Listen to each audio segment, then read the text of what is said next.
L'équipe du programme de recherche 2021 à 2024, Handicap et emploi dans la fonction publique, a présenté ses résultats lors d'une journée d'études le 13 juin 2024.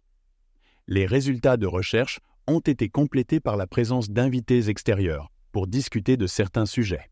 Nous vous présentons ici les défis envisagés pour l'avenir par les intervenants sur le sujet handicap et emploi. Selon vous, quels sont les défis envisagés pour l'avenir ?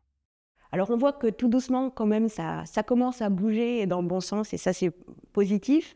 Mais en défi, il y a vraiment la nécessité de développer davantage de politiques handicap au sein des établissements, en tout cas au niveau de la fonction publique hospitalière.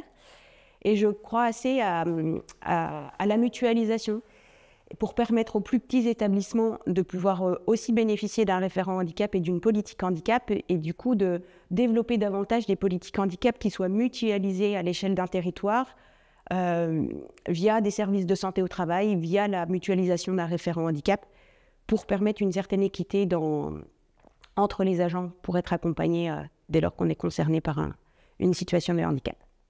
Les défis, c'est de détecter et de prévenir un petit peu la désinsertion professionnelle. Alors après, il y a une nouvelle visite de mi-carrière, donc à 45 ans, qui est à mettre en place pour anticiper ces difficultés, parce que souvent les gens viennent nous voir quand c'est un petit peu trop tard ou qu'ils sont vraiment au pied du mur. C'est de maintenir également l'activité physique et puis de continuer à sensibiliser la DRH ou la DAME concernant la politique de maintien dans l'emploi et du handicap. Ça, c'est fondamental. Je pense qu'on a beaucoup à faire aussi en matière d'accompagnement de la progression professionnelle. C'est probablement un des effets pervers de cette politique de quotas selon laquelle les employeurs ont cet objectif qui est essentiellement un objectif chiffré d'avoir un certain nombre d'emplois. Mais au-delà se pose la question de l'épanouissement au travail et de la progression professionnelle des personnes.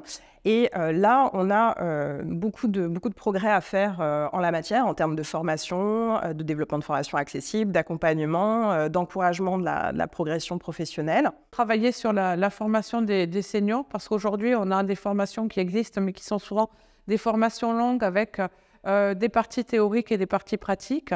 Et aujourd'hui, on ne sait pas proposer aux seniors, et notamment ceux qui ont des petits niveaux de qualification, des formations très pratiques et très adaptées à la mise à l'emploi. Et c'est ça aujourd'hui qu'on doit travailler pour être opérant et limiter le nombre de licenciements pour inaptitude, ou si licenciement pour inaptitude il y a favoriser les reconversions professionnelles de manière plus nette qu'aujourd'hui.